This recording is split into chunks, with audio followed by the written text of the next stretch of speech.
He could, of course, just be sitting where he slept last night. Now, what we're listening for is very high-pitched twittering, is I suppose the best description of it. That noise wild dogs make when they make a kill.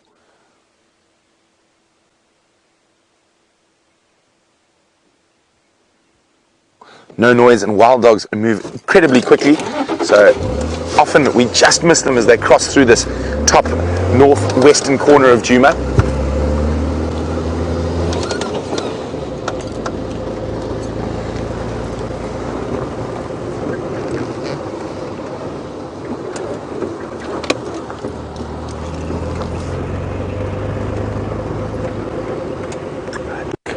The killer bees could do with some wild dogs this morning.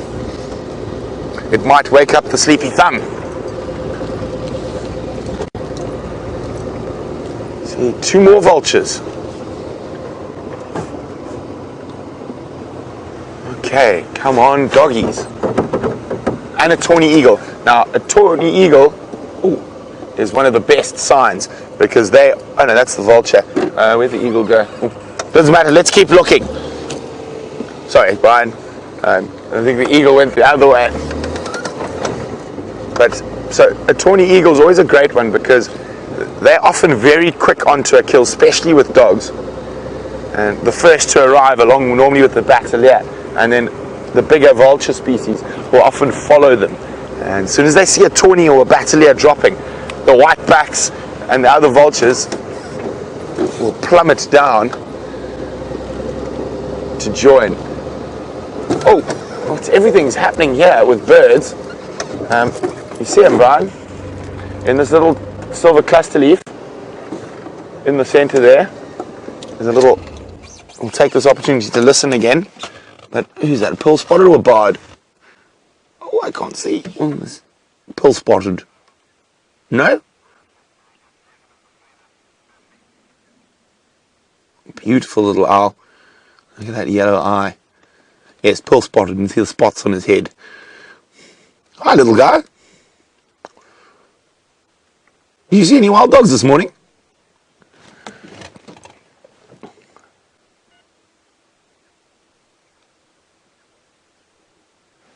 Thanks, little owl. Oh, let me just wait a second while that light's in its eye. It's so pretty. So many things to look at out here in the African bush. So many choices to make. Fly away so I don't feel bad leaving you. Okay, we have to leave you now. Thank you, Owlet. Wild dogs to find. Oh, now it flies away, but I still feel guilty.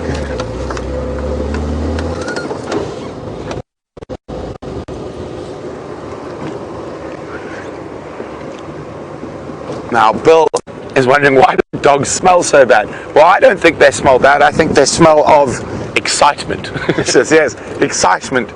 It's sort of a really musty, wet dog type odor. And it's also from the fact that they do quite a lot of scent marking. And having a strong odor, if you need to scent mark your territory, is not a bad thing. So it's not an unpleasant smell at all. Not like a flatulent lion, which is a very unpleasant smell. But all the animals actually out here, or the predators in particular, they all do smell. I mean, if you had to get close up to a lion, it literally smells like a rotting carcass. And we are not even talking about its breath or its bottom.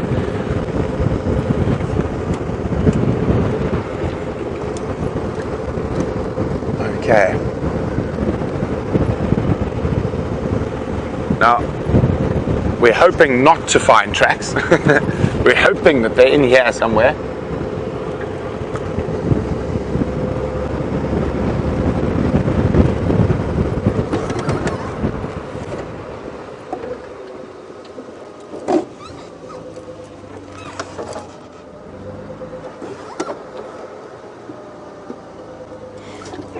That is hyena.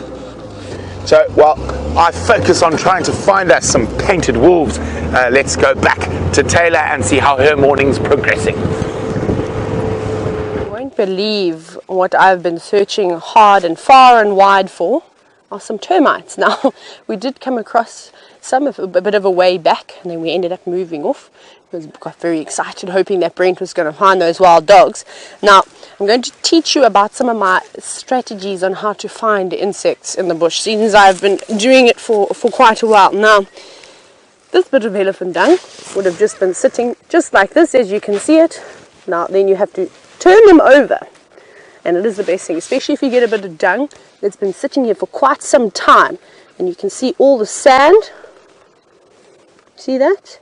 Now that is the development of the harvester termites. It's quite a small species of termites. You get a variety of different subspecies as well.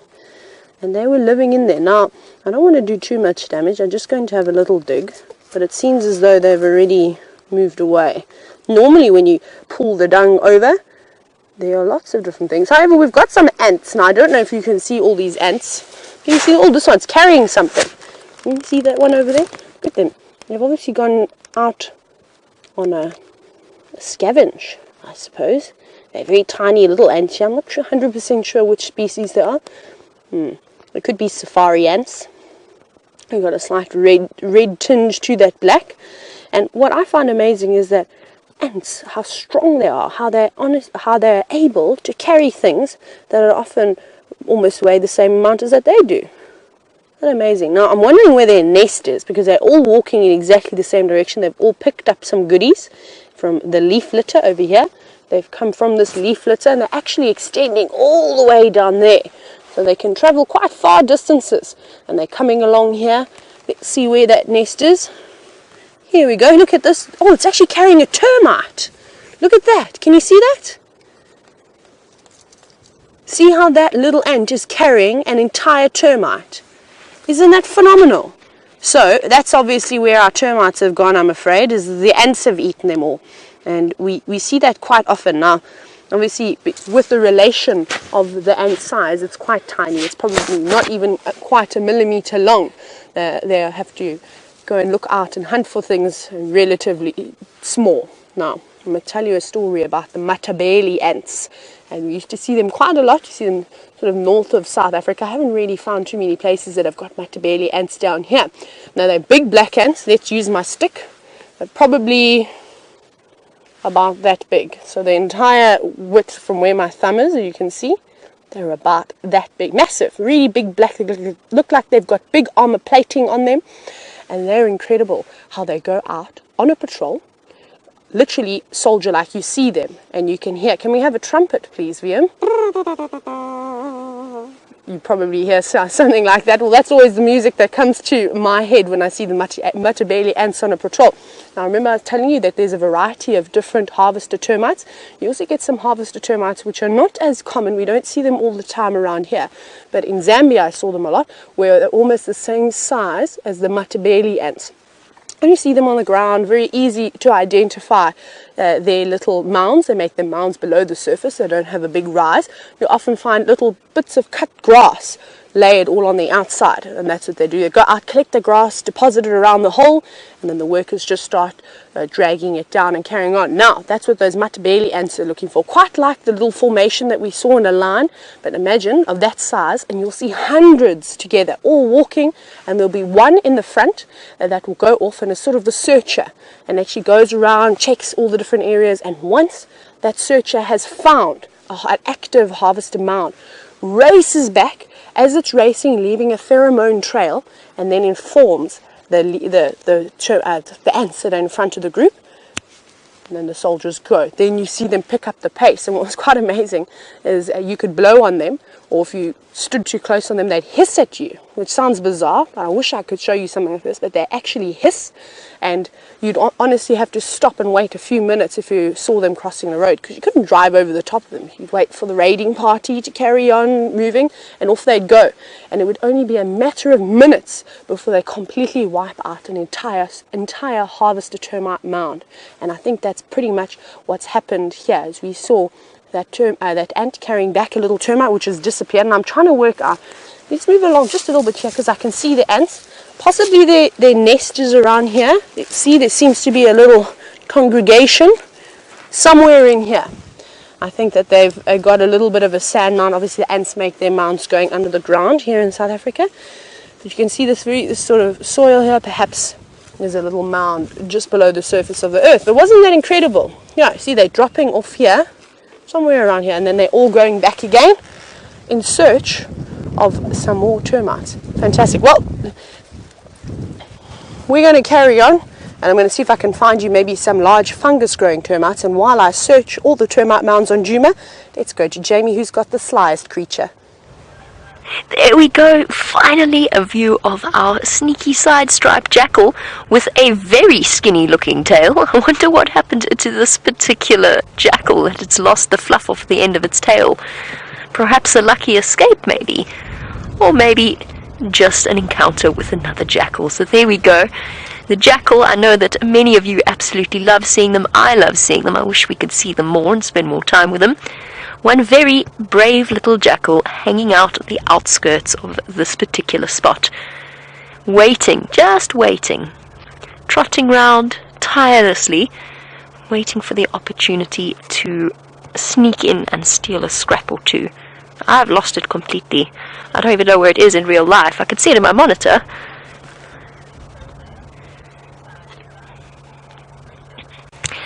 James Richard, you're wondering, do black-backed jackal tend to be bolder than the side-striped? I'm not 100% sure. I think it very much depends on the situation and where you happen to be in South Africa. So my tendency is to agree and say yes, but that's because in the areas that I have worked, most of the time the black-backed jackal have been far more common and far more regularly seen than the side-striped. I don't necessarily think that there's a major difference between the characters of the two different species. There's a slight difference in diet. Oh, that's where it is. I see. It's been spotted by the lioness, feeding off the carcass, but she's not too worried. I think they are relatively comfortable in each other's presence. She knows that there's no point to dashing off after it. As I said, there is a difference, slight difference, in diet between the side-striped and the black-backed.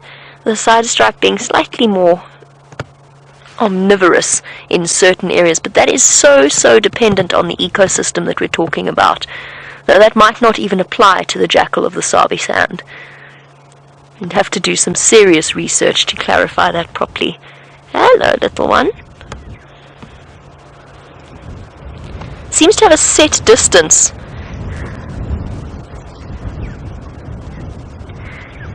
One of the things I've been dying to show you all is this jackal lopes around almost behind. Oh, look, it's gonna. This is awesome. This is really cool. I know it's right behind the vehicle. It's okay, buddy. It's alright, don't be scared.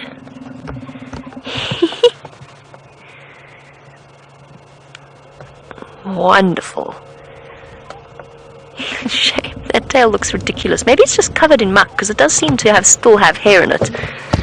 I'm going to try and have eyes in the back of my head here. I'm so genre. To try and see where this jackal has... Oh, there we go. Awesome. Now, one of the things that I've been dying to show everybody, of course, is jackal pups, because they are one of the cutest of the baby creatures. Oh, yuck. Oh, no. Oh, dear. Oh, you wanted to know how opportunistic jackals are. Nothing like a little runny lion scat to start off your breakfast in the morning. Especially because lions' digestive systems, when they first have a meal, work very, very quickly, which means that not all of the food is absorbed and digested. Oh, no. Oh, well, I suppose breakfast is... anything will do. Ooh. Those of you who've ever smelt lion scat will know just how truly revolting this is. I was talking about jackal pups. I'm going to try and continue to talk about jackal pups. Dina, you wanted to know when we could see them. This time of year would be perfect. They do give birth at any time of the year, but there's usually a peak season around the rainy season, because remember, jackal... Whereas with most predators, the dry season is probably the best season for them, in that the animals are concentrated around waterholes. Bear in mind that jackal will often feed off insects, and there are far more insects. It will make up a bulk of their diet, or a large percentage of their diet, along with the lion scat. So for them, summertime is a boon, because there's lots more insect activity and a lot more rodent activity, reptiles, amphibians, some of the smaller things that Jackal will feed upon.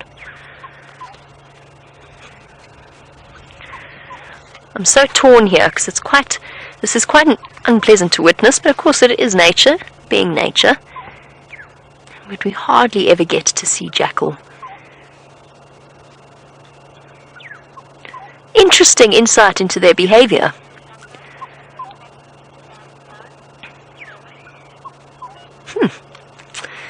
Now, Calvin, while we watch our Jackal munch away at its breakfast, he wants to know, because obviously they do look very fox-like, you want to know if they come from the fox line. Yes, essentially they do. They fill the same ecological niche as foxes in many countries, and similar to coyotes as well, and they are very much a part of the Canidae family. So they are dogs. They come from the dog family. Very, very closely related. I hope that you all feel particularly hungry after that scene. Now, gents, in Texas, I'm afraid our Jackal has disappeared from view for now, but while we wait for it to pop out again, now that it's finished its breakfast, you want to know, can we explain the difference between wild dogs, jackal, and hyena? So very importantly, wild dogs and jackal fall under the same family heading. They are canids, they're dogs, essentially. The biggest difference, of course, will be with their behavior. Oh, come on, little jackal, just a little bit further. It's going to pop out again.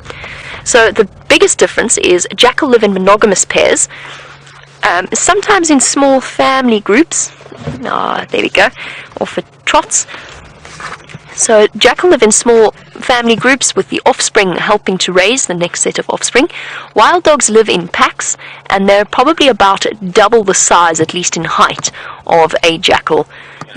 Wild dogs are not particularly heavy creatures. They're quite light and thin, which of course is one of the big reasons behind their incredible athleticism.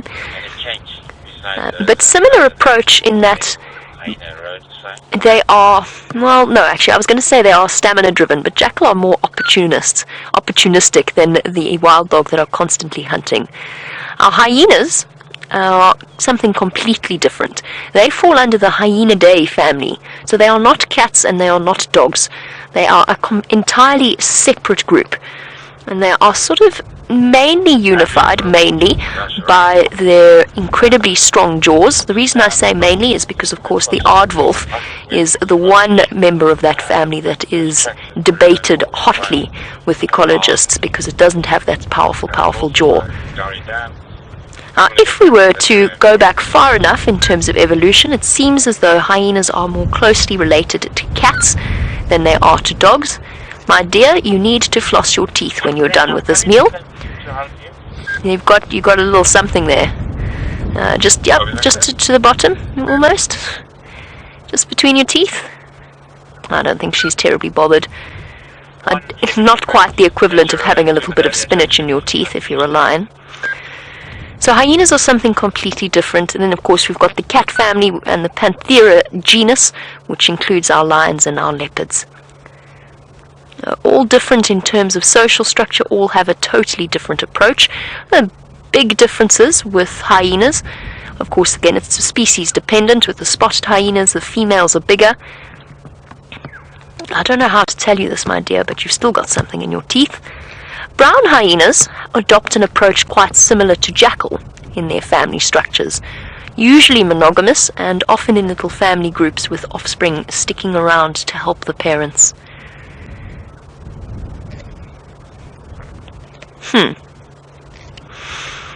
All the appetizing images this morning.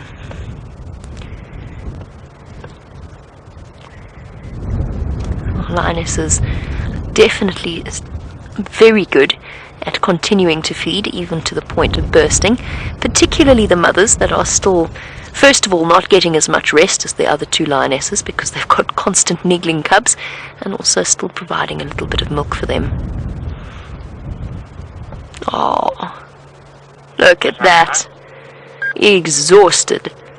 It has been such a tiring evening and morning. Now it's time for everybody to have a really thorough snooze. Oh.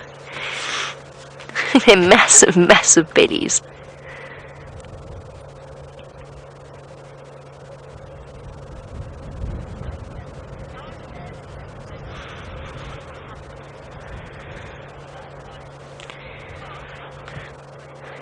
Now, Marsha in Oklahoma, you were wondering what would happen if baboons came through, because of course we had that amazing scene with Tundi and the baboons just a few days ago, and I'm actually really glad that you raised that, because I wanted to point it out.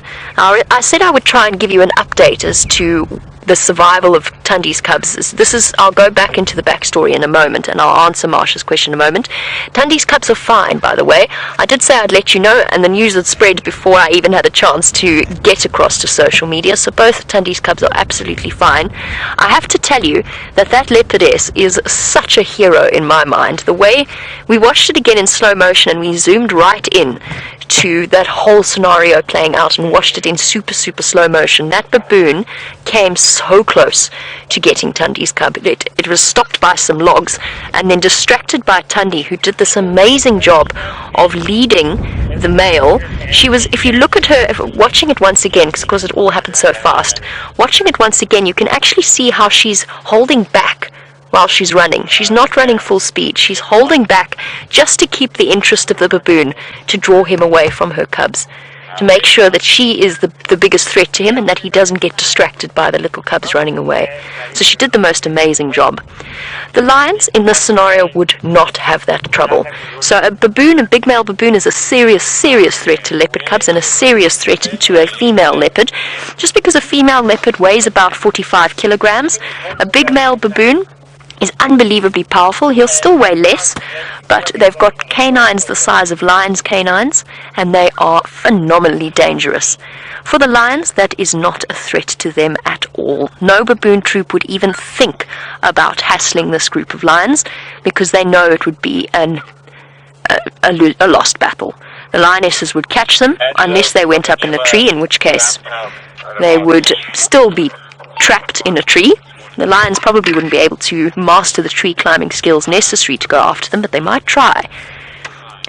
Baboons are not in any way a threat to a lion pride. In fact, if they were to see them, they'd probably dash off to a safe distance and start to alarm call. And that would be that. An entirely different scenario. Bearing in mind, Tundi, compared to these lionesses, they are probably 3 times her weight, if not more. What's 3 times 45? Oh, there must be about, it's 140, 180. Yeah, not quite, but nearly 3 times her size. No, it can't be. It must be 135. 3 times 45? 3, sorry. Yeah, 3 times 45, okay. I thought I was going crazy. 135. Yay, maths. Since all is settled down here and we've just got one lioness still feeding, let's head across to Brent, see how his search for the wild dogs is going.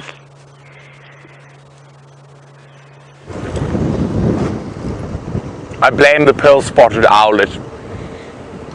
They crossed into Sibambili before we could catch them. It's the owl's fault. We won't take any blame, will we, Brian? It's never the killer bee's fault. No, never. The killer bees are infallible. Oh, look, some kudu. But we're going to go, I'm pretty sure that big herd of buffalo has now moved out of the area where the the last tracks were. So Brian and I are going to head back down there, and I'm going to take a little trundle through the bush to see if we can find her.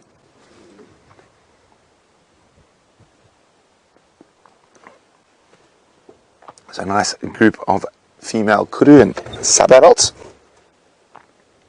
Oh, little hop and a skip in the back corner over the branch there.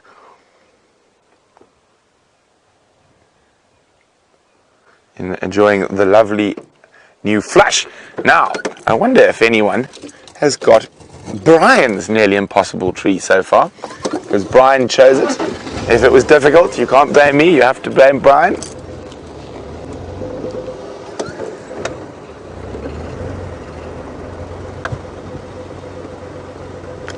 Ooh! Brian, I think you chose a good one. So far, no correct answers. Round leaf teak, it is not. It has been fed on by elephants though, but that doesn't mean it's a teak. And an apple leaf, also not an apple leaf. So very good tree chosen there by Brian to keep you guessing. Okay, let's leave this area where the wild dogs flew through and head back towards the east to where we hope Karula is sitting pretty with a large impala in a tree.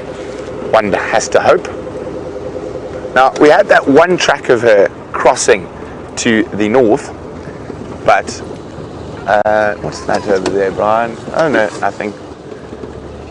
But the one track crossing to the north, but there were no cub tracks with it, which means it's very possible that that was where she was meandering, and I think those tracks look like they were from earlier last night. So, come on, Queen Karula, please be in that block. Ephraim, I have great news. Ephraim's coming to give me a hand look, so we will not be solo searching.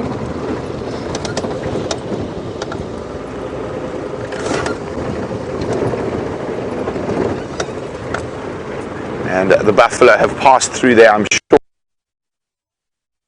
The only problem is when a big herd of buffalo passes through an area and you've got to go walk through it afterwards, they occasionally leave the odd dugger boy waiting behind a bush. Fortunately, it is still quite open at the moment, so I should spot them at a distance. And what have I spotted at a distance over there? Aha! Something I don't think we've had on the sunrise safari just yet, so let's go have a look.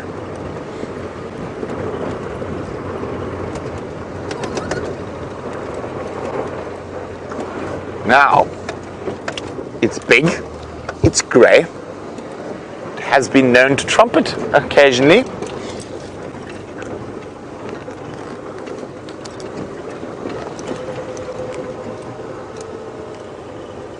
And how it got its long nose is featured in Rudyard Kipling's Just So Stories. I'm pretty sure everyone's worked out what I spotted. Now in a bit of a thicket, but we'll have a look if they do give us a nice gap.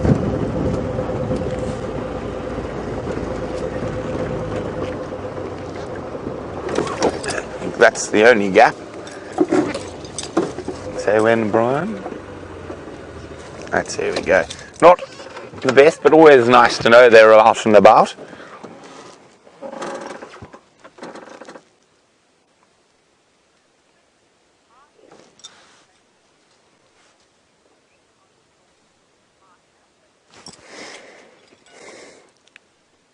And of course, the African bush is littered with spiky things, and Marsha's wondering, do they ever step on thorns?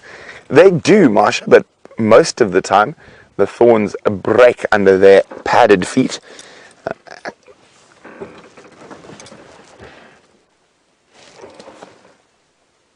Sorry, Marsha, I just saw two drongos attacking each other, but they separated quickly. So the actual thing that more gives elephants a problem if they step on it is rather a spine or a stump than a thorn. So a broken piece of log that's quite sharp. Hello. You coming to say hello, little boy? A nice little bull. Oh, now, Brian, on this fallen tree in front of us, there, just, oh, it's flapping around in there, but if it pops out to a little bit to the left, you can see there's the tail. If it pops out into, oh, it's gone now, into the open, it's a very, very pretty bird called a greenwood hoopoe. And if we manage to catch it with the sun on it, is it a greenwood hoopoe? Yes, it is. No, it's not. It's a common scimitar bull. I apologize. Woof. Naughty Brent. That was very amateurish birding. Oh, off it goes. Nevertheless, a pretty bird. There he is, using that incredible rapier. Not rapier, scimitar bull, like scimitar. Sorry, incredible. He's out in the open in the sun. Oh, and there he flies. There he goes. So, an incredible beak that is shaped like a scimitar to pry under the bark and into holes, looking for any delectable little worms or grubs or insects to eat. Unfortunately, those elephants are moving deeper into the bush, and we've got a female leopard to find. Oh,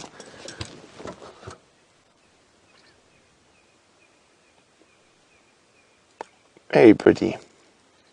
Now, the scimitar will very seldom be seen. Actually, I don't think I've ever seen them in a flock. Normally, the most you see is 2. Where there is the wood hoopoes, you will see sometimes up to 10 or 11 in a group.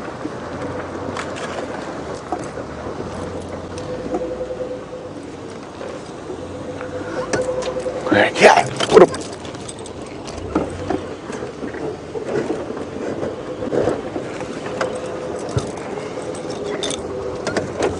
Let us go find Queen Kudu's. Now, we are incredibly lucky that we get to spend as much time as we do with every single animal, from the tiny bugs through to the big elephants.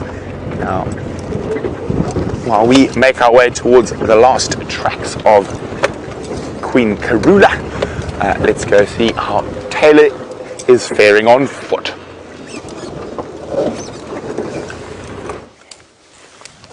Now, we've been searching from termite mound to termite mound in hope to find some termites, of course. That's what you normally find in termite mounds. However, those pesky yellow hornbills seem to have gotten to most of them.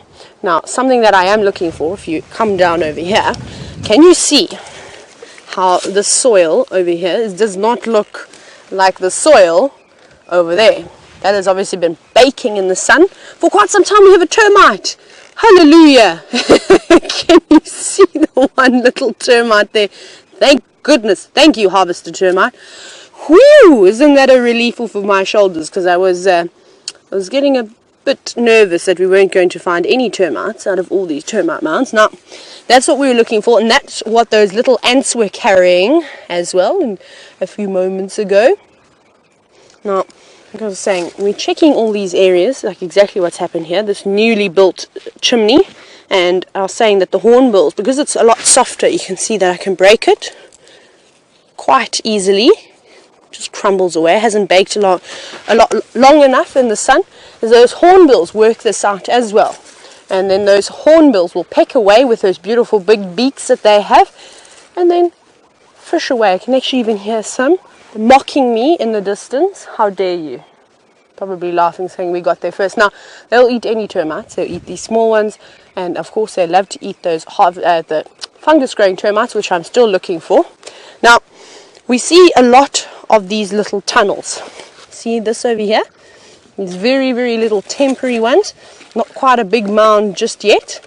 And normally we see them, all the different species of termites, creating these very small, very thin layers of sand over bits of vegetation. Now, I know you've heard this before, but termites have a very, very sensitive exoskeleton. So the harsh African sun that is shining down on me, it's no good for them, unfortunately, and that's why they come out at night, and they mainly work is to avoid the heat of the day.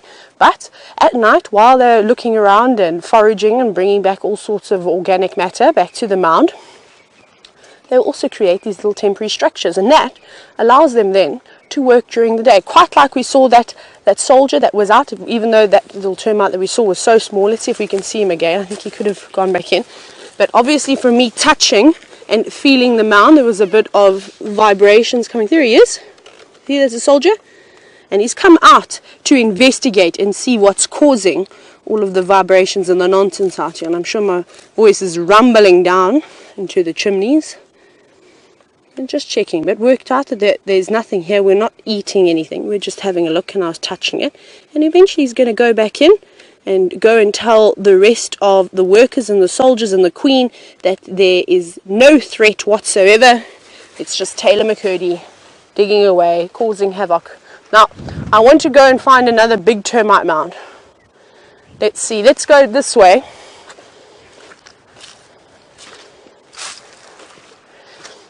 So, as we make our way towards the big termite mounds in search of a large fungus growing termite mound, I have to say thanks to, I keep touching my mic. I'm sure you've seen I love to talk with my hands. I've been mocked my entire life because I talk so much with my hands. That's why I've got a stick. And I just wanted to say thanks, Jeffrey, for the compliment, saying that I look like I'm enjoying this and I'm doing well. Thank you very much. It's good to know. And yes, of course, I absolutely will go this way just to make it easier for VM Shame, because I don't want him to get tangled up in all the trees. I absolutely love being down on the ground. I think that there's so much more that you can see, and when you've got amazing mentors like Brent, like Jamie, like Steph, like James, you know, when you get an opportunity to go for a walk with all of them, I can't tell you the wealth of knowledge that they share with me. So that's what I'm very excited about. I love driving. Obviously we get to get close with the different animals. On foot you can't get as close, and we don't want to get close. But to be able to, instead of having to jump in and out of a vehicle the entire time, I'm here. I can kick over a bit of elephant dung, look for termites, look for spiders, and I'm excited as well as the weather gets hotter and hotter. Hopefully we're going to see some activity from the reptiles. I'd like to try and find some snakes. Now, you can see that this termite mound is closed. It's not open for business at the moment. No big chimneys. Doesn't even look very active anymore. I don't think it is.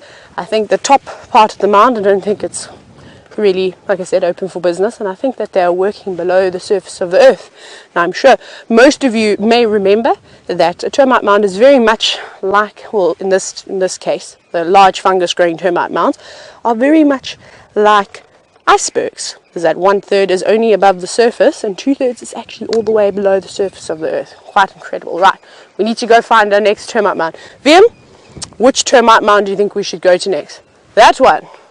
Let's go to that one. We'd be zigzagging, which is quite effective because it means that we are able to cover quite a bit of ground. Ooh. Hang on, let's have a look here. I've got ants. We haven't got termites, and of course ants and termites are in no way related. Have a look at them. They're working again. Oh, here's the looks like the mound from the ants. Look at this big one that's coming through here. Now, what are you? That looks like a soldier. I don't know if you can see, it's going under the leaves. There it comes out there. These look like exactly the same ants that we saw before. Yeah, I'm pretty sure these are safari ants. So safari ants are quite amazing. They're the ones, there comes another one. They are the ones that will often come through your kitchen if you live in South Africa or Africa, and they'll clean up all the cockroaches and flies and things that perhaps have died and are lurking in the corners. Or if you drop a bit of breadcrumbs, don't worry, the safari ants will take care of that. Now, this is quite interesting because I thought that the soldiers weren't this big, but it seems as though we've been actually watching the workers running up and down, and perhaps these big soldiers went out before to go and survey and maybe find a mound of whatever they may be looking for. They're carrying all sorts of goodies. Look at this one. This one looks like it's got eggs or something in it. I don't know what it's carrying. There's another one. Maybe they had a mound that was raided, and perhaps they're trying to relocate, because it does look like they're carrying eggs, doesn't it? Isn't that incredible? Racing up and down here. Now, the termites haven't been on form this morning. However, the ants are doing a fantastic job. They're very much like bees in the terms that they have the caste system where they have kings, queens, workers and soldiers all living. Oh, try and follow them. Let's try and track ants. They don't really leave too much of a footprint, especially on this hard vegetation. Let's see where they are coming from or where they are going to. We can see them moving along here, racing along. Right, now I've got to look carefully because they're quite small, as you saw. Coming over here, you can see here's a bit of a line forming. They go down underneath the leaves. Oh, hang on, how do they do a loop? Look at this. You see they're coming through here. And here's some of those temporary structures that I was telling you about that the termites make. You can see all of that. This has been obviously trodden on by maybe an elephant. Look at that. Oh my goodness, look at the ant pathway. Can you see? Oh, now they've scattered a bit. You can see there's a bit of a frenzy. But can you see that they're actually walking on their own pathway? So not only do elephants, do we have roads and pathways and big hippo pathways, you name it, even something as small as an ant has its own pathway. Isn't that quite amazing? I'm going to move away from them. I know it seems silly because they just are ants, but we did disturb them slightly. I think they thought that maybe VM's camera was perhaps a bird or something coming down on top of them, and they wah! And frenzied and ran away. So we'll let them get back into line again. And don't worry, James Richard, I'm going to come back. I'm going to think of my favorite story that I've ever had on a bushwalk. And while I think of that, let's go back to Jamie with those adorable Nkuhuma cubs. Adorable indeed, although thoroughly dirty after their evening/morning spent rolling about in buffalo carcass. They are a little bit grubby, and one of them, despite... that jackal was getting closer, but he's just dashed away because the lioness scared him. Well, something I've been thinking about while I've been watching this lion is the obsessive way that they cover their scat and the stomach contents, and they do it, despite the fact that there's probably not much out here that's a threat to these lions at the moment. And also the rotting smell of the buffalo carcass I would have thought would travel almost as far as the stomach content smell. It is just interesting, that cat-like instinct to cover up their mess, essentially.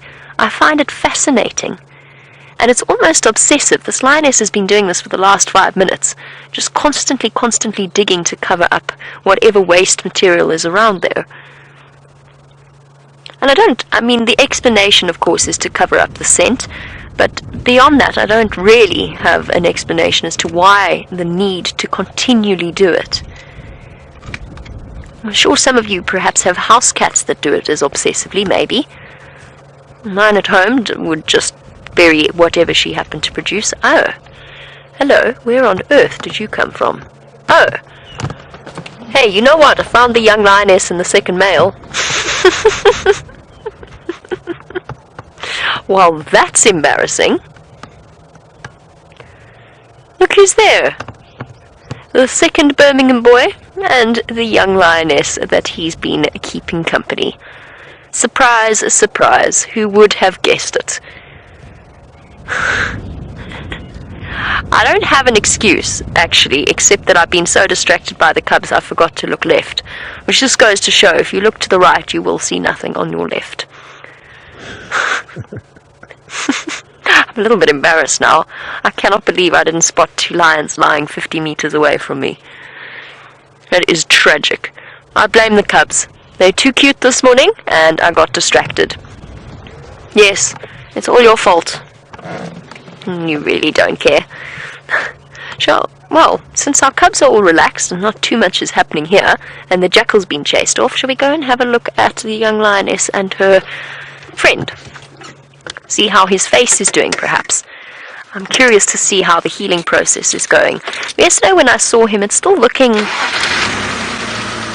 It looks... I wouldn't actually say it looks much better. It doesn't look much worse either. I think it's just going to take him a really long time to heal from that particular injury, especially because it's so close to the sinuses.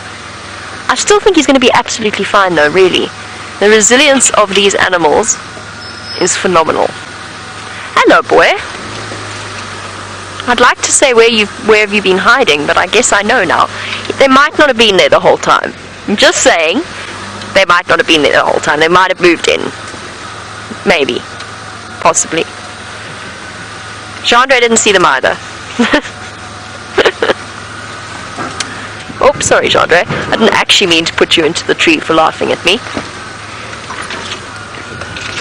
With me. Okay, with me. Hello, boy. This particular Birmingham boy, I feel, always requires slightly more space. Particularly when he's guarding females. I've just noticed he's not aggressive. He just prefers to have a little bit more personal space. Otherwise his tail starts to thrash. He starts getting a little bit angsty and upset.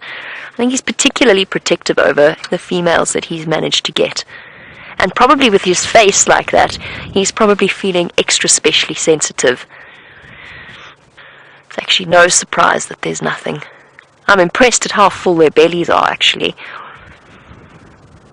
Because that's a lot of hungry lions to feed. 5 females, 8 cubs and 2 males.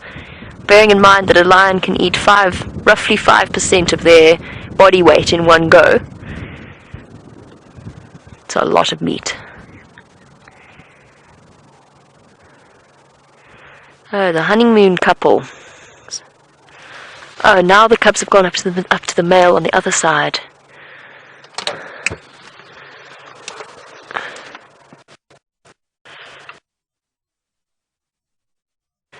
Not the most fantastic view, but the cubs have all just gone up to approach the male. Oh.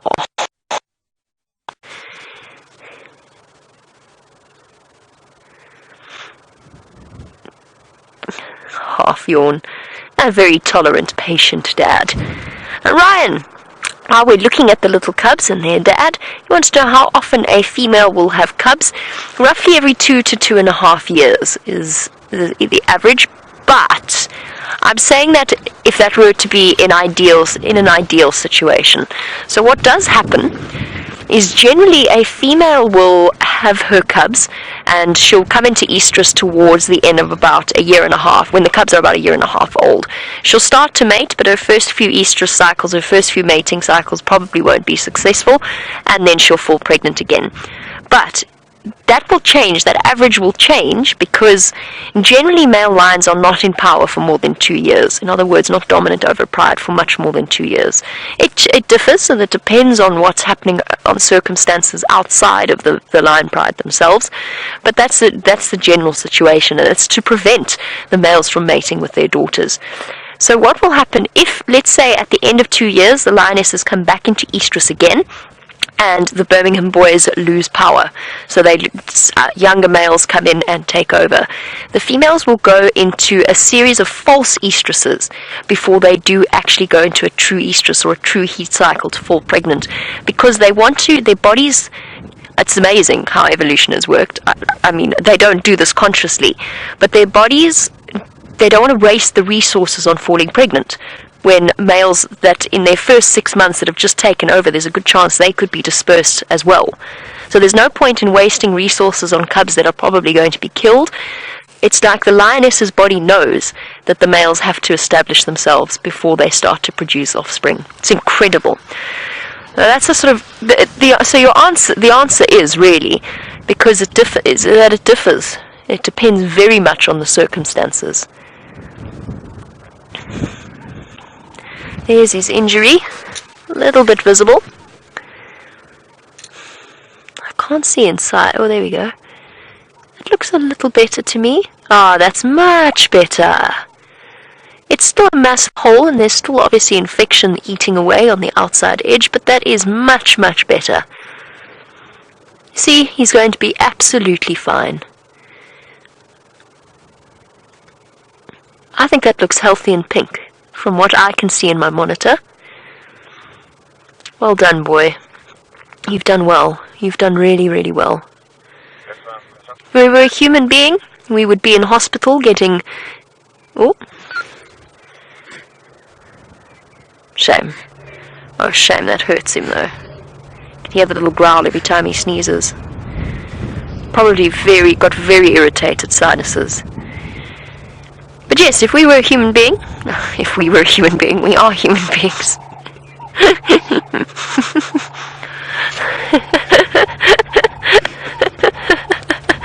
If he were a human being, obviously that's what I'm trying to say.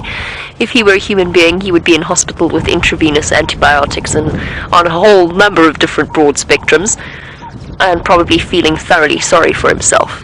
As it is, he's a big male lion, life is tough out here, and as a result, the lions are even tougher. He's going to be absolutely fine.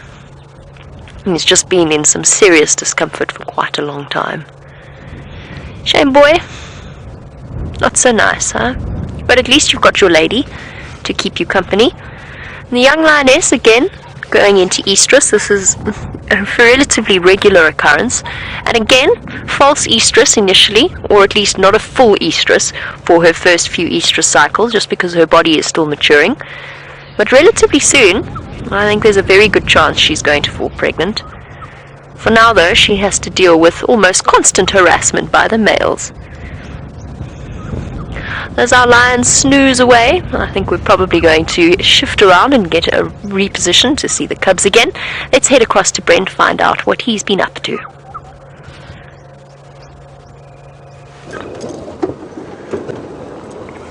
Now these buffalo keep making my morning more and more difficult.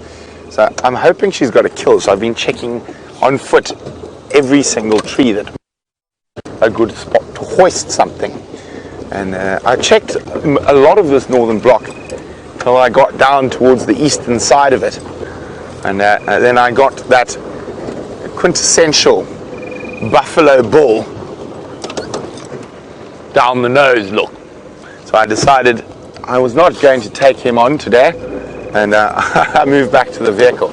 So what we're going to do is we're going to go slowly down here and look up into the trees with binoculars.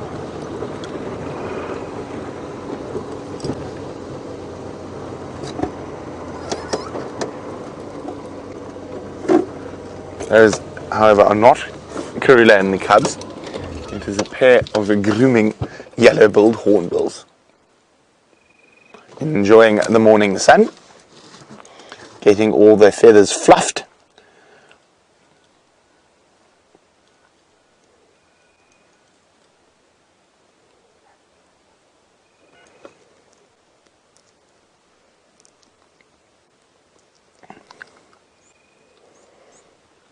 When you look at birds, I consider all of them, all the male birds at least, must be metrosexuals, because they spend all their time fluffing and preening and primping and definitely spend more time trying to look good than the ladies. And like most of the people in the Johannesburg gyms these days.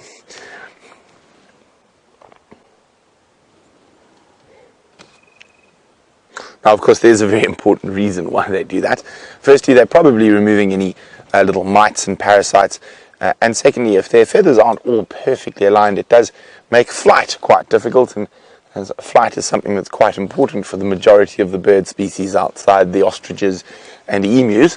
And it is probably a good thing they take their time prepping and preening their feathers.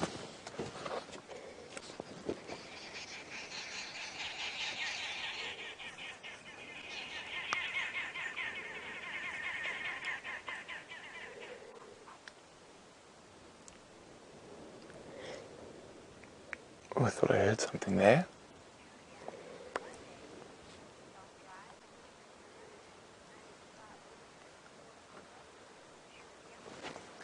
Okay, well, let's leave those birds. Speaking of birds, Julia says, one day could we start drive in front of the Djuma camera and identify the birds calling for you? We shall definitely try, Julia. Unfortunately, we can't go there when there's guests in the lodge.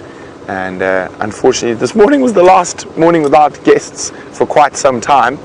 But just to remind Final Control, to remind me, and I will certainly try to do that for you, Julia. But now, while we keep our search going for the Queen of Djuma, Jamie has got a little canine that's hanging around the cats. Our little canid is really trying his luck, and he has been spotted by a lioness that is not terribly impressed with its presence. So our little jackal decided now was a good time to make an approach, since the carcass has been abandoned for now, but the lionesses are not having any of it. And now we have a standoff. She's hot, heavy, full of food, and she doesn't really want to run anywhere. And the jackal knows he is small and nimble enough, or she, I don't know if it's a male or a female, small and nimble enough to shift around and dart away from her. And now it's just a matter of which way are they going to go. She's hot and tired, and I reckon she's going to lie down soon. But is she going to go and lie down next to the carcass? There's not much shade. I think these are all the questions she's debating in her mind. She's come to a conclusion, and down she goes. Oh, now is the jackal going to be brave enough?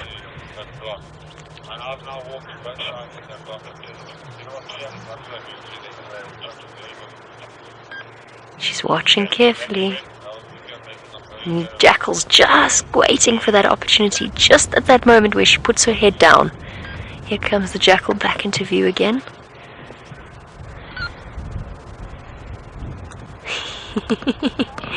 Sneaking forward, step by step.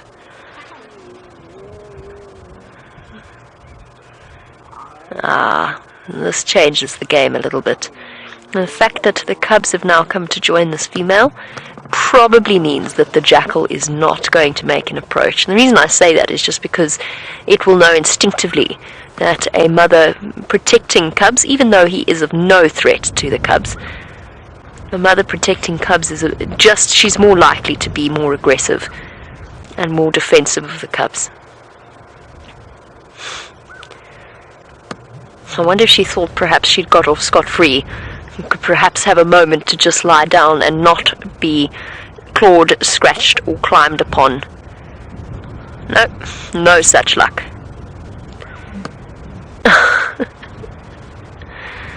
Not a moment's rest for these poor females at the moment.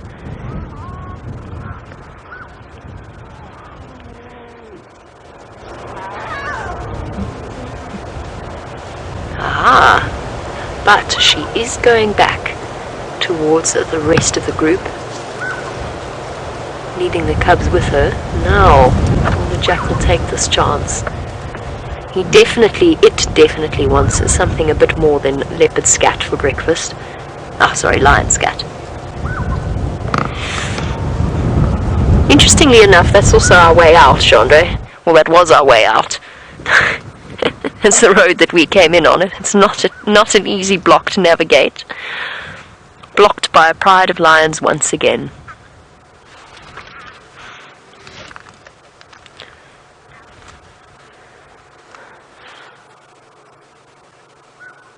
Oh.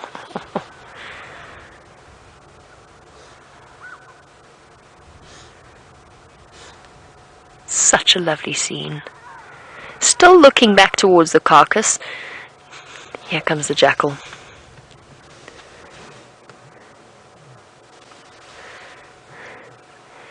Ooh, you're very brave. You're still being watched. He's going for it. Cautiously. And now we have a question as to whether or not the lioness can be bothered to get up again. I think she can. She's toying with it. We're gonna keep watching the jackal. I'm gonna keep half an eye on the lioness as well. I'll keep describing what she's up to. She's got her head up and she's looking at him, but she hasn't moved. Ah, she's up. Vulture and one running lioness. Go away. This is my breakfast. I might not want to eat it right now. The jackals immediately decided to trot back towards, just waiting.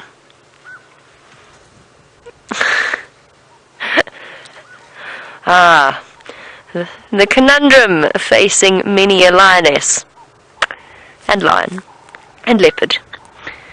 They're very good at certain things, but lionesses, in fact all big cats, are not always all that good at problem solving.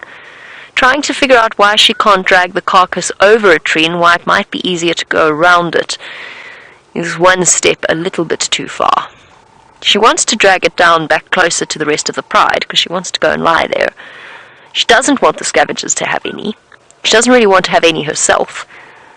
All in all, it's quite the conundrum for our poor lioness.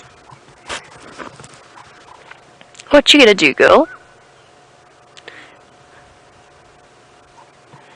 You can't spend your whole time dashing backwards and forwards. It's just not very sensible. Maybe it's somebody else's turn.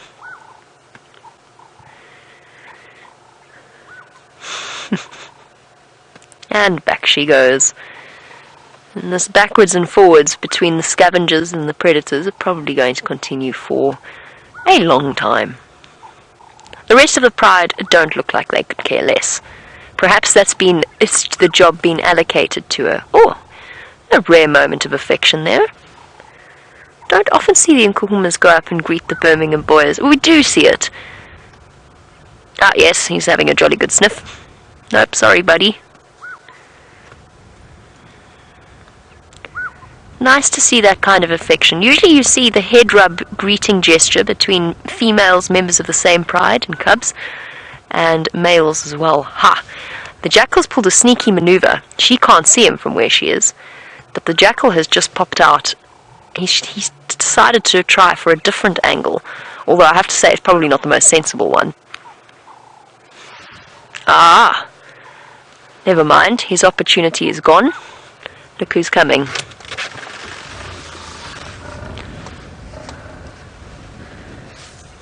Sorry everybody, I can't reposition at the moment. This is so interesting. The two males have obviously come into conflict recently.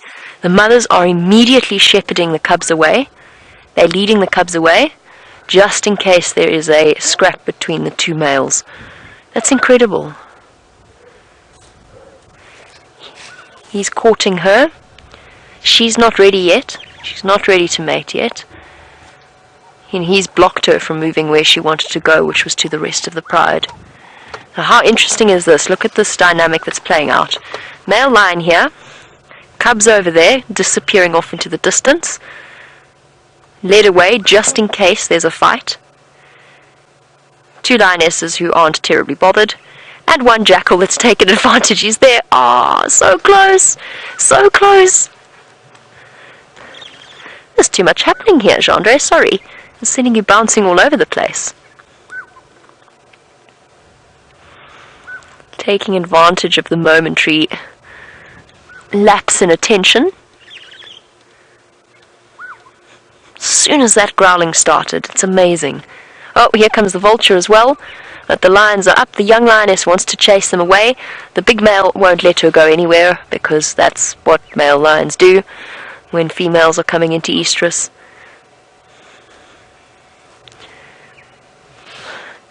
She's trying to say to him, listen, you idiot, I really want to go just protect our food, don't you see? He's going, am I going to, are you interested yet? Are you ready yet? Shame. There the scavengers just taking their opportunity.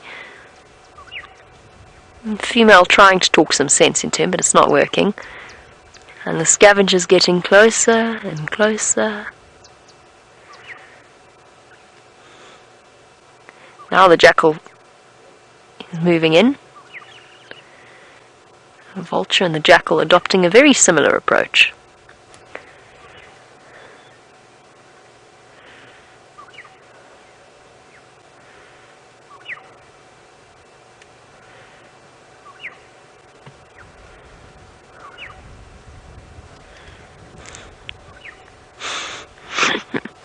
James Richard has suggested perhaps our jackal friend should go and search for some jackalberry berries, instead of risking this, since that would be a much safer endeavour than this one. Well, James, I think this jackal's played its cards exactly right. Oh, taking advantage of a moment of indecision from the entire lion pride and their lack of attention. Still not quite brave enough though. He's so close. So close to the carcass, but it's just not worth that risk, because although the chances are very slim, if a lion were to catch him, it'd be dead. They would absolutely kill it, particularly a young lion.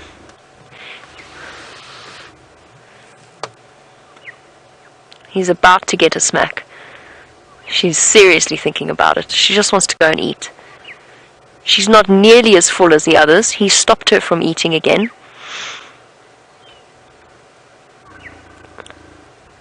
She was probably involved in the hunt, but hasn't been allowed to feed. This is what courting male lions do. Block the movement of the females. Now there's some serious communication happening here with the males as well.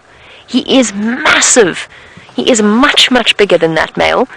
And that growling instantly got the message across. And off he vanishes. No conflict, no fighting. Jackal! Yay! The jackal's made it. Almost. Kind of. Let's at least manage the stomach contents. Aha! Now the jackal wants to chase the vulture away. Okay, it's a difficult position to be in, because I don't really want to miss any of the action. I'm going to reposition, I think.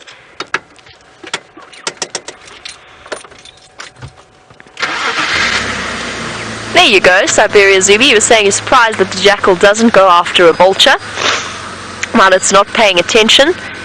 It is an interesting one. A jackal's a little bit tiny to take on a vulture without risking quite serious injury. It is possible, but it's unlikely that the jackal would try and actively hunt a vulture, especially not a jackal on its own.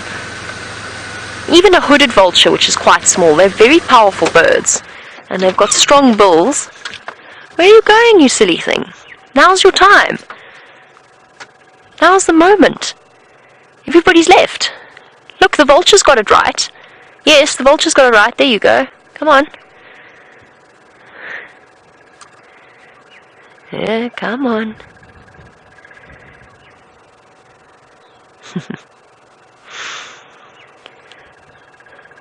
Interesting.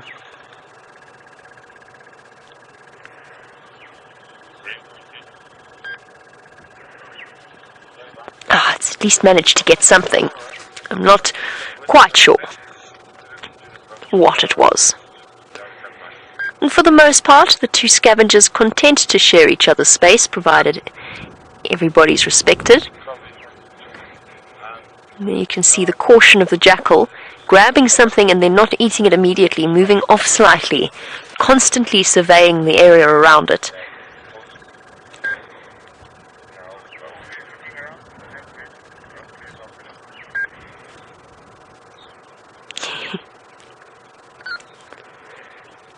It almost does seem like an exhausting effort. It seems like it's spending more energy looking over its shoulder than it's gaining by actually feeding off the scraps.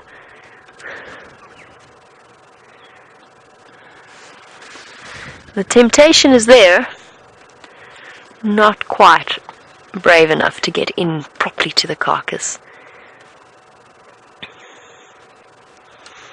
That skinny tail keeps throwing me completely.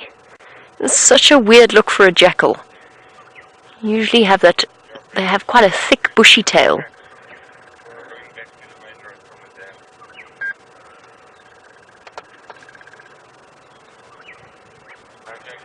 Oh, the lioness is up once again. That spells the end of the jackal's attempts. Okay. Come on, buddy. She's hungry. You can see how closely he is and how he's blocking her. Alright.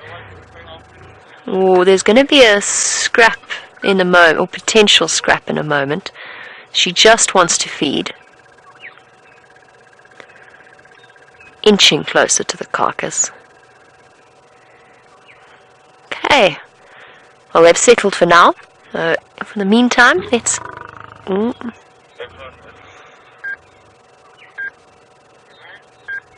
Let's just wait for a little bit, just to see how the scenario plays out. She's getting crosser and crosser. That's not really a word. Angrier and angrier is perhaps a better one. Okay, we can reposition now, just to shift with the sun. Alright. Phlegm and grimace. That can't be very comfortable with such a sore face. So he's sucking in her scent, trying to test whether or not she's ready to mate yet, which she isn't, I don't think. But she's getting close, and pulling the scent up to the roof of his mouth to the vomeral nasal organ, so that he can taste the smell.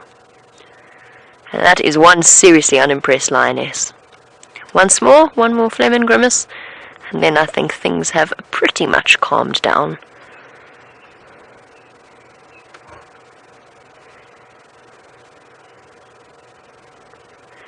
Amazing interaction. Alright, while these two lions sort out their troubles, let's head across to Tayla and find out what she's up to.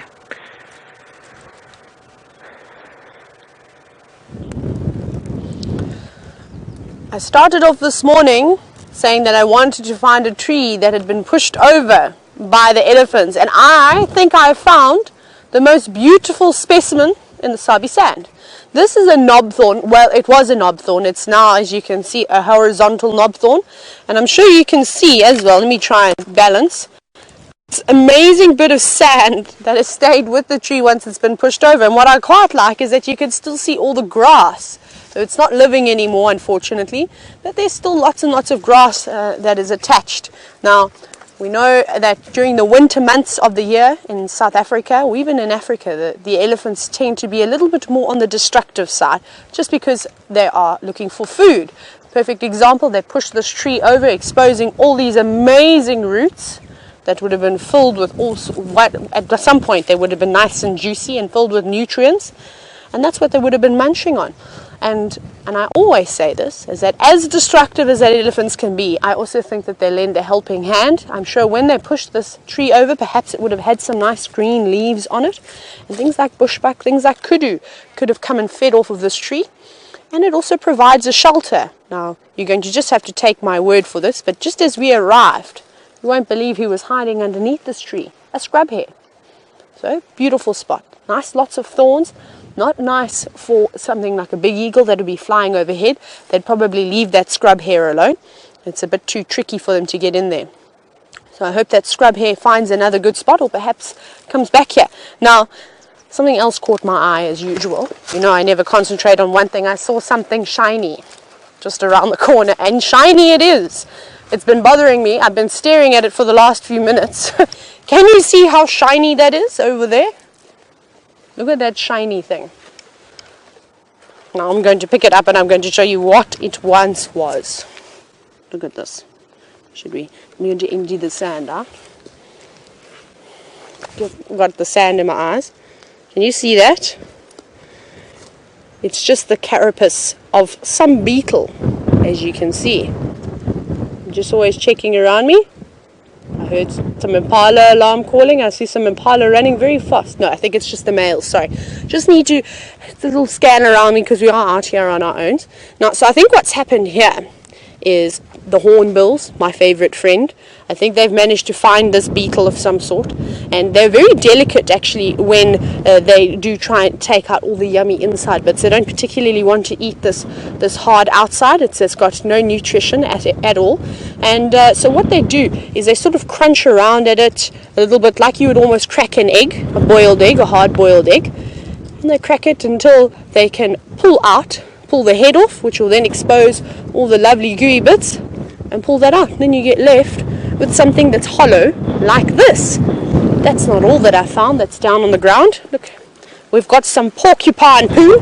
Take out my wand, which VM kindly spotted, because I can only spot the shiny things, of course. That seems to be the only thing that follows me around. Look at the porcupine poo. There's lots of it around here. Now, it's quite old. Let's see if we can break it up a little bit. Lovely red color, often see that.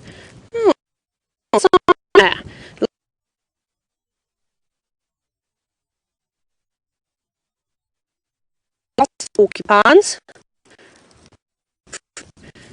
No anything like that? Okay, not too much interesting in the porcupine today. Now, one more thing would go around. I found a little digging. Let's go see. Now, I wonder if that porcupine poo is perhaps not related to this. Now, James, Richard, don't worry, I haven't forgotten about my favorite story. Let me tell you about that as we make our way towards the hole. I'm thinking about it, and I'm tossing and turning between two stories. It's either the story about discovering a waterfall down in the Eastern Cape, but I think I'll save that for a rainy day, and I'm going to tell you about my most amazing experience that I've had on a walk with a rhino. I was with a group of guests. I'm going to take a seat on one of these termite mounds and hope that my bum doesn't get bitten.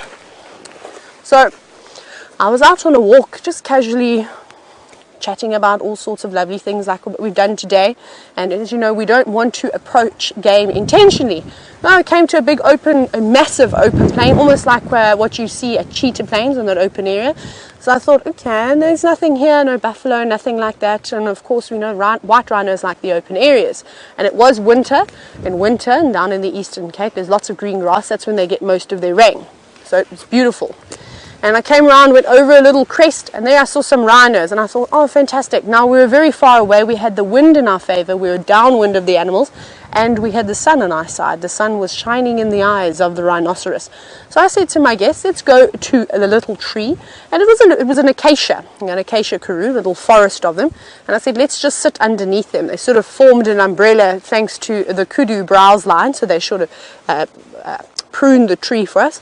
So we sat like this underneath this thorn tree, and we sat and we sat and we actually sat for about half an hour, and we watched, and they slowly started feeding towards us.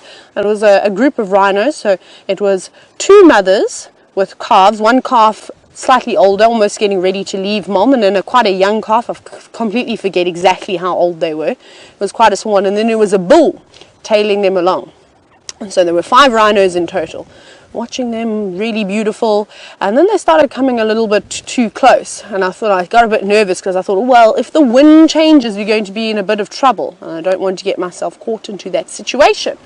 Anyway, we sat there for a little bit longer, and everything was just on my side. The rhinos ended up coming about 40 meters away from us, which was so close. It was so beautiful, almost the same distance as the zebra were away from us this morning. And then it's like, I don't know what happened. They just turned, and they put their heads back down, and they walked back the way they came from. Amazing. So we sat there and enjoyed that, and it was lovely. So that is my favorite story of the bush, just being able to sit and interact and watch these animals without us interfering with them. And while I find something else great to show you, let's go to Mr. Leo Smith himself and see how his morning has treated him.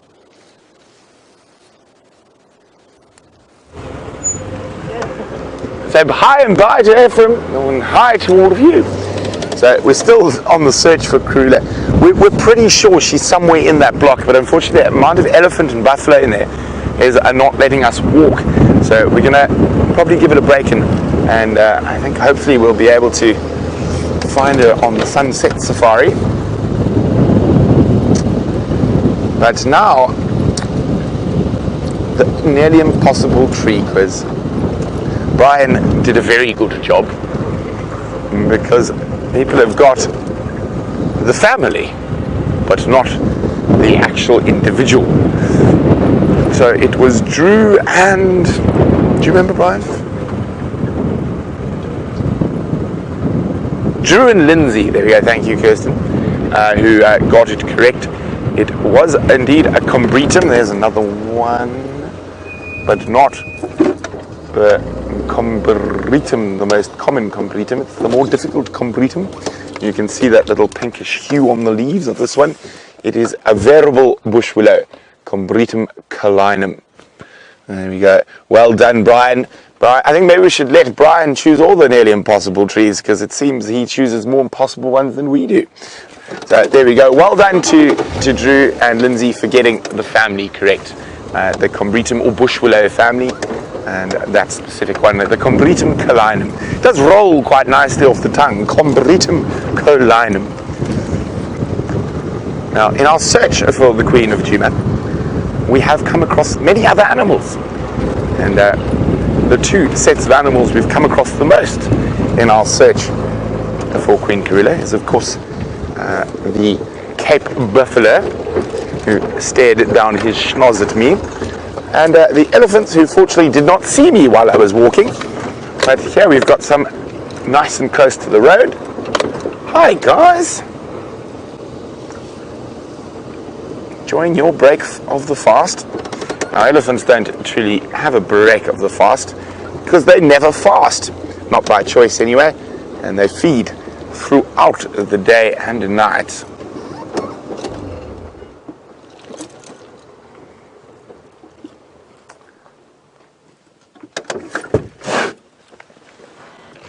At the moment, this elephant cow is feeding off the Bush Pharmacy's aphrodisiac. Now, I know it's supposed to work for men. I don't know if this works for ladies, but she's eating the hairy caterpillar bush. Oh, using her tusk, she's ambi-tusked. Because by the wear on the tusks, it looks like she uses both. Ooh, that's a tough caterpillar bush.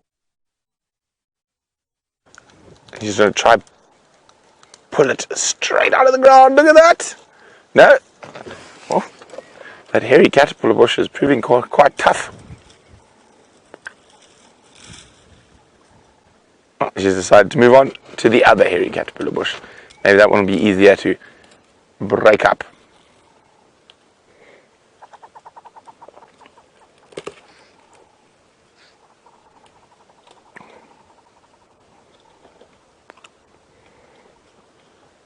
she might move. Oh no, she's after the next caterpillar bush, the smallest. Maybe she'll have a bit more succeed.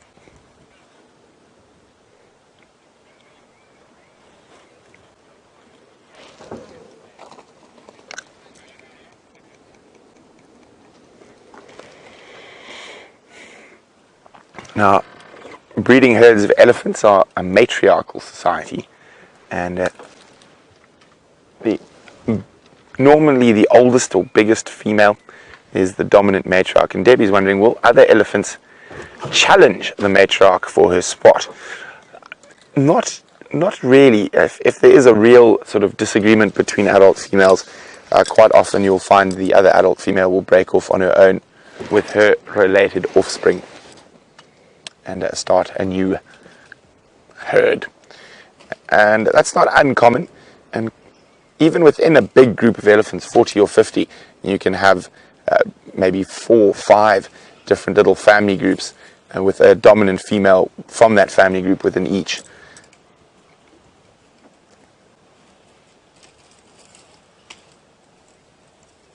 And she's decided that the hairy caterpillar bush has won the battle. What she got there now? A weeping wattle, much easier to break and destroy. Not quite so tough.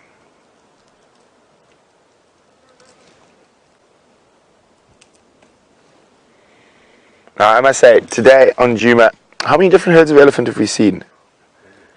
Maybe 7 or 8. And quite often we're seeing them in the distance, in the middle of the bush. But there are an inordinate amount of elephants at the moment. Now, this female we're looking at the moment is quite old, and you can see that indentation on her skull. And if we look towards her hips and her back, you can see she's getting quite skinny.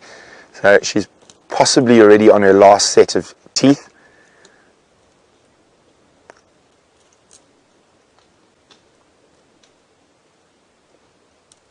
And probably around 50 years old, maybe a bit older still.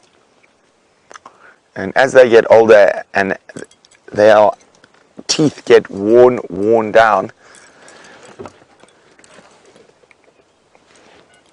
you can see how she starts losing condition, and it is quite sad, but I mean, she's led a long life already, and slowly she will not be able to keep up with the rest of the herd. Elephants will wait for aged or old members to a point for a couple of weeks till they sort of just move off. Sometimes if she's got a sub-adult calf or a young calf, it will stay with her. If she's got a very young calf, it often will die with her because it won't leave its mother. Now, interesting enough, there are a few cases of adoption in elephants, but it is not that common. Oh, here comes the wind. Now, you can see she's got 2 sets of tusks, and most of the elephants we see here have tusks, but occasionally we come across elephants that are tuskless. And Dark Tranquility is wondering, how much does it affect their life? It does make certain foodstuffs more difficult to obtain, but in general they will adapt quite quickly to not having tusks. And as those elephants disappear off into the bush, I think we're going to disappear off to Amanda's amazing breakfast. So it's been wonderful having you on the Sunrise Safari. So from the Killer Bees and maybe slightly more awake thumb now, we'll see you in a few short hours for the Sunset Safari. We made it safe and sound to Quarantine Plains. Thank goodness I didn't get lost. I had a wonderful team, and I hope you enjoyed the morning with all of us out on bushwalk. Quite a big group today, and it was lots of fun, and I learned so much.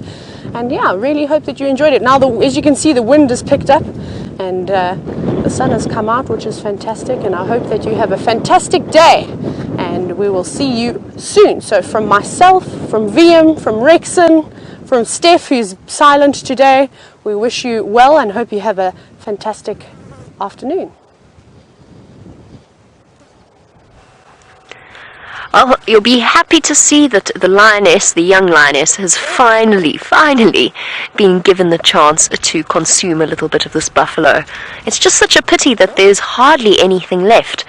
I think this is probably the fastest I have ever seen the Nkuhumas get rid of a buffalo, consume a buffalo, and I think that probably by this afternoon, whilst they won't have moved far, I think that this carcass will be pretty much finished. It is interesting, I was trying to work out exactly why it is that the male blocks the female from eating when he wants to mate with her.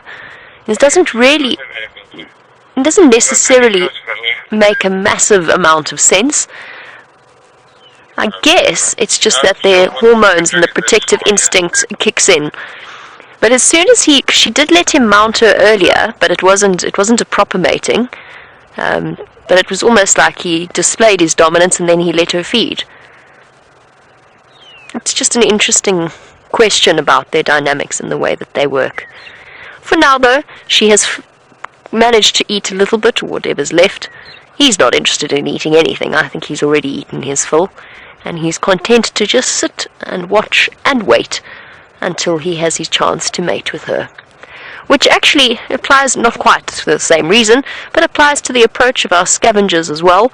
Our little Jackal has curled up in the sun and gone to sleep. He's very much directly into the sun and he's almost behind the vehicle, but he is visible.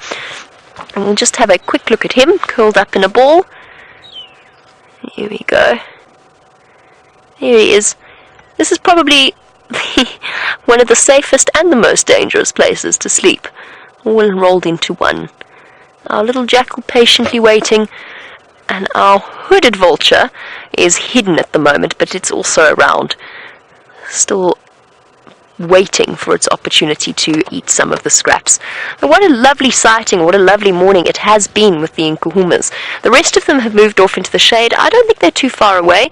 I think that the lionesses just did the sensible thing and moved them off somewhere safe, and we will of course be checking up on them. We've had such amazing times with the Nkuhumas, I don't think we're going to lose track of them at any point.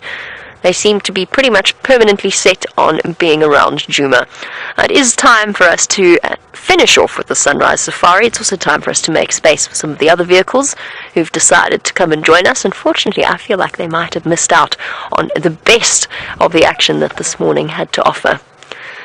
We'll have to wait and see what transpires with these lions. Now, just to let you all know, there will be a sunset safari this afternoon, so you will be able to find out what happens with these lions and what they're up to.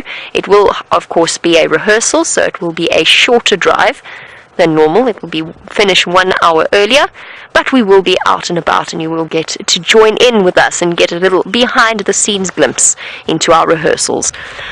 Now we reach the end. It's time to say our thank yous and our goodbyes, so a big thank you to Jean-Andre for doing an amazing job, I'm sure you'll all agree, of camera work this morning, as well as to Kirsty and Jerry in final control, and our entire tech team that keep things running behind the scenes. And then most importantly, a big thank you to all of you for joining us across the world, wherever you may happen to be. I'll catch up with you on the Sunset Safari. Until I see you then, I hope you have an amazing day wherever you happen to be.